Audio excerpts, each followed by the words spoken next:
crap, that's gross. Welcome back to the Race to Cafe. Thanks for tuning in. Today I thought I'd do the fork seals. I did replace these last summer, but I didn't replace the dust seal. And the dust seal was a little cracked the last I looked at it, so I think some dust got back in there and ruined the good seals. So I think I'm going to replace them again. I've had a couple requests from some friends to do some commentary over these videos, just to kind of explain what I'm doing. So I took apart one of the forks already, and I'll walk through the second one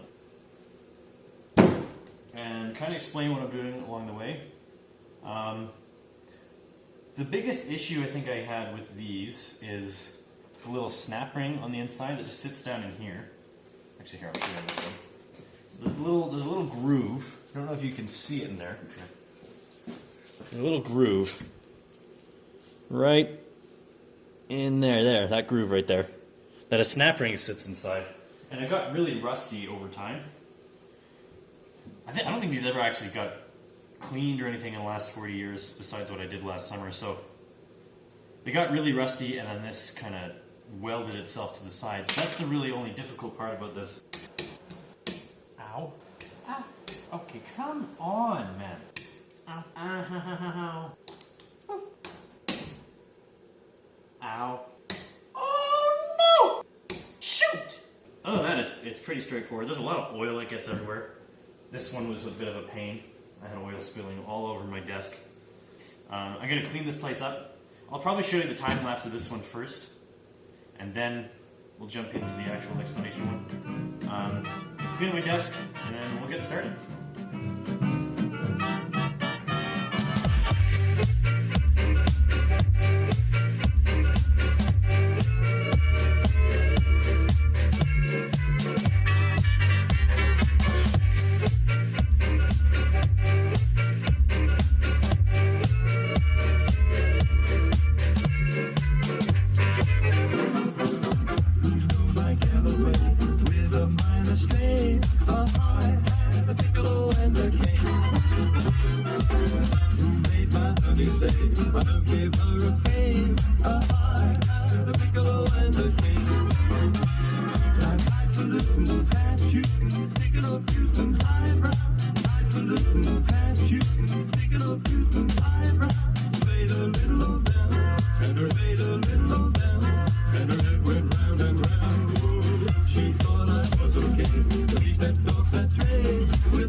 Okay, before I get started on the other one, I'll just explain this real quick. I think I want to get rid of the rust inside there on that little place where the snap ring goes, and then I'm going to get rid of the rust. I'm going to get rid of the rust on this one too. I tried to kind of scrape it away, and that was too time consuming. So I bought a big jug of Metal Rescue, and I'll probably just throw it in there. Probably won't show that on camera because I got to do it at room temperature. It's kind of chilly out here. So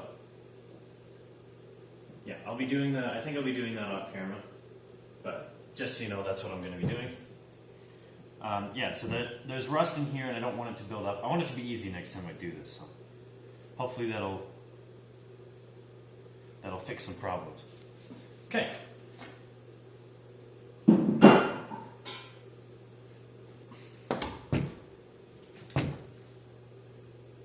So first thing we got to do is drain the oil out of this guy.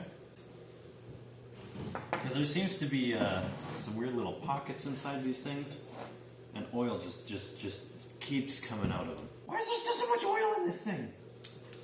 I'll try to be a little more careful with this one.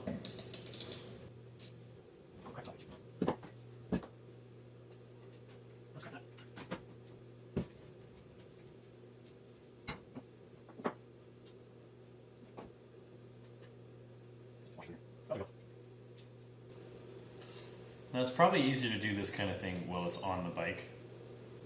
Yeah, usually you just kind of drain it from the drain plug back there. It actually makes it a whole lot easier because then you don't have to hold it for 20 minutes while the oil drains out of it. Oh, that's chilly. That's cold. Nice.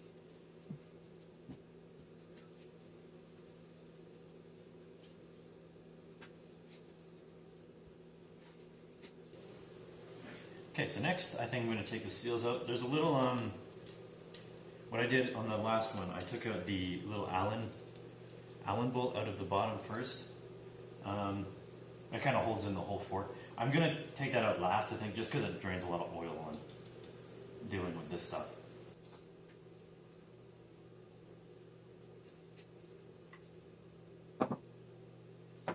There's a little snap ring in there that was giving me all the trouble last time. So what I ended up doing was I took a little something like I was using my Allen key. I took the smallest Allen key I had, and I took my snap ring pliers, and I pried it out as much as I could with the snap ring, and then put the Allen key in between the wall of the fork tube, not this tube, this tube, and kind of just made my way around in a circle until it broke the other side free because it was rusted to the outer wall. So hopefully this one will be a little bit better, but I won't assume so.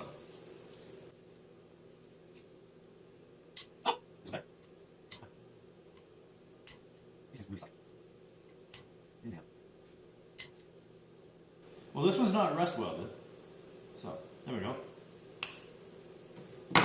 Nice. So you see how rusty that is? There. You know how rusty that is. Ugh. Now what we can do is we can take out the bottom Allen bolt, and then we can just kind of yank on it, and it'll drive the seal, the actual seal that's in there. It'll force it out.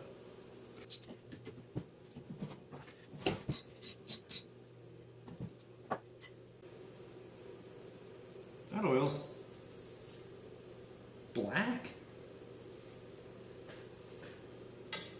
All right. Okay, so this part's not the most pleasant thing on the planet, but it's the only way I know how to do it.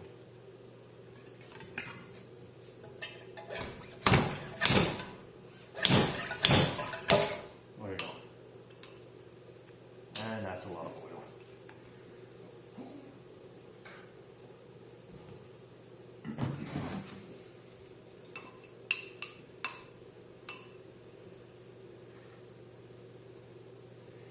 Well, that was successful.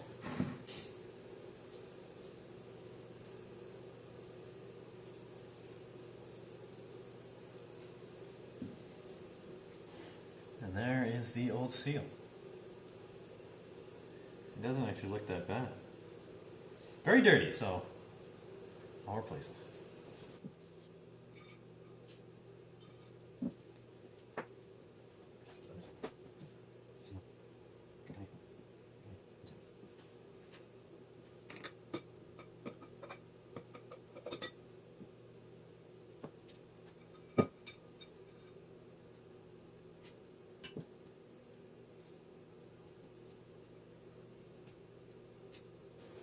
Okay, so now that's disassembled.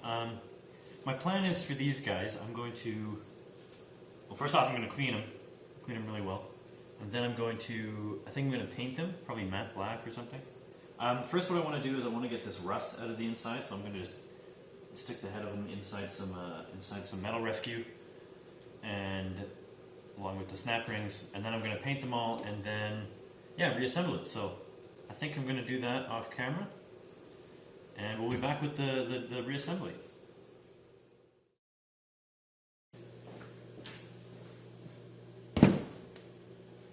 Okay, so it's been a couple days. As you can see, I've got them painted. I tried to get as much of the rust out on the inside as I could. There's still a little bit in there, but it shouldn't be too much of an issue. Snap rings, I think I got all the rust off them. Yeah, they're not too bad. Hopefully there won't be any issues later down the road. So I can start with the reassembly now. So let's get to it.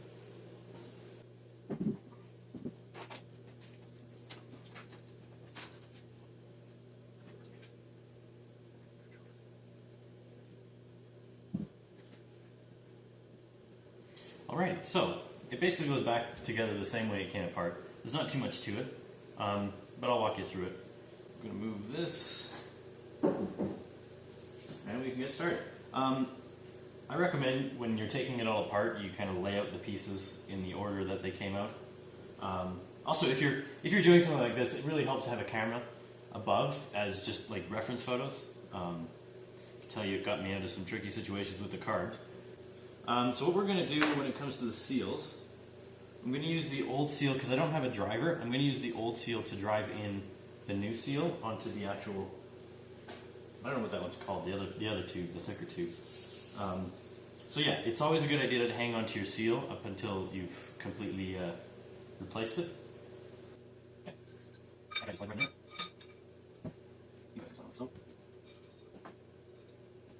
Now for the retaining clip, you might want to use a screwdriver just to pry it open to get it on the ring that it's supposed to sit in.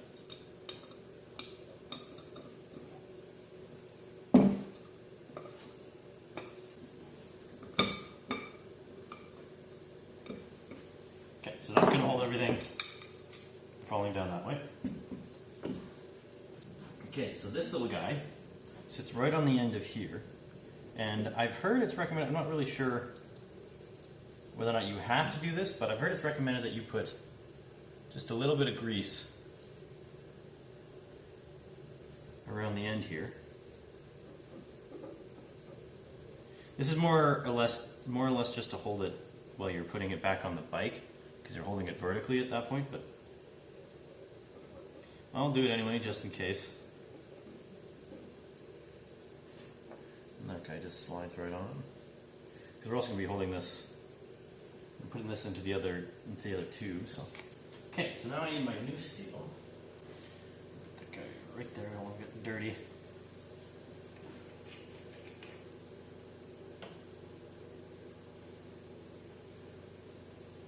Now, one thing you want to do is you want to lube up the inside of your new fork seal. Just get some of your fork oil and throw it on there. And you can put it on the outside here. Nice. Make sure you've got it oriented in the right way.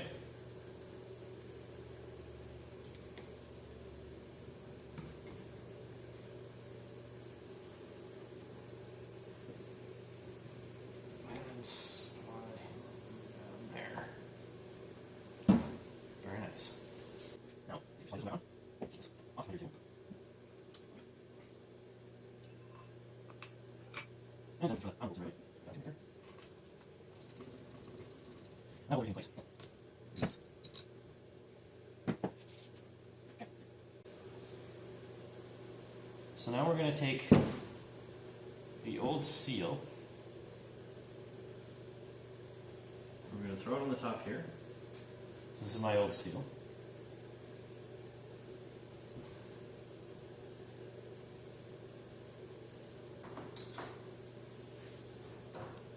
Now we can use that, because we don't have a seal driver, now I can use the old seal to drive in the new seal. It's got to get seated down to the point where that snap ring sits in. The snap ring has to sit on top of it. So we've got to get it quite a ways down.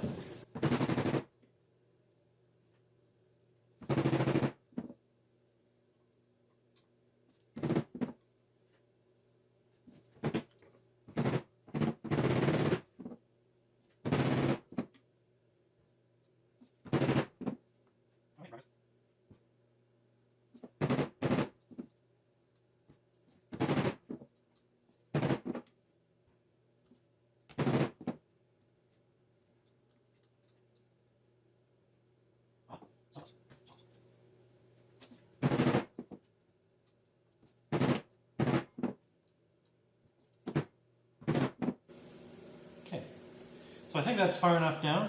I'll give it a try. Here, I'll make some suggestions. If you're going to use a screwdriver to do that kind of thing, just make sure you're super careful not to score the side of the tube here. Make sure you just kind of off to the side a little bit while you're hammering. Otherwise, you can use a pair of pliers and just use the handle. And these ones are nice because they got rubber on the side, so you can't actually score the side. So, just something to look out for. Try and put the snap ring back in.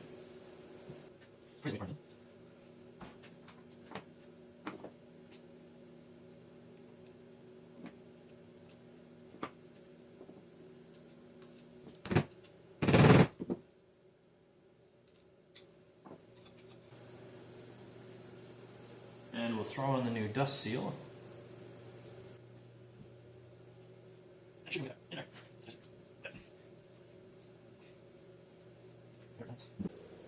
Okay, now we can go ahead and throw the spring back inside here.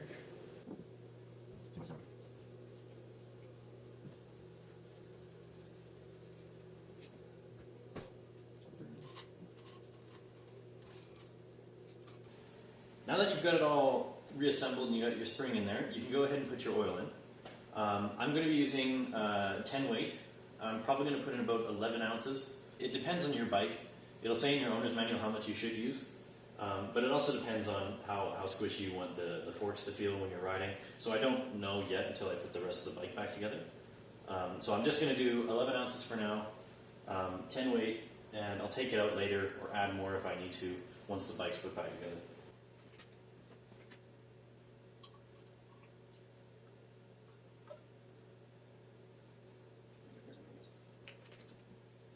Should be good for now. Okay, and then you can go ahead and throw your spacer in there if you have one. And the washer sits just on top. And then you can screw the cap back in.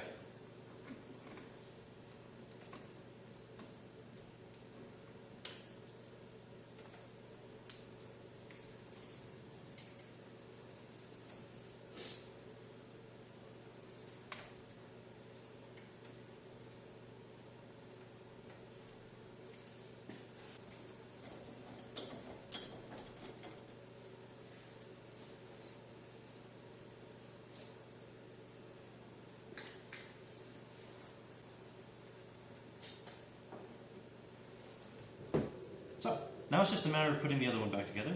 It's more or less the same process as this one, so I don't think I'm going to show it. I think in the next video I'm going to do either the bearings on the wheels. I got a bunch of bearings that just came in, so I want to get that done. Or I'll do some work on the frame. I kind of want to get that painted as soon as possible, because once that's done I can start reassembling most of this stuff and I can start getting a feel for what the bike's going to look like. And then future videos, once it kind of warms up and I can spend more time in the shop, I'm going to start disassembling the engine, and that's going to be a whole series in itself. If you have any questions or comments about the build in general, or about how forks are done, feel free to leave them in the comments below. Other than that, thanks for tuning in, thanks for watching, and I'll see you in the next one.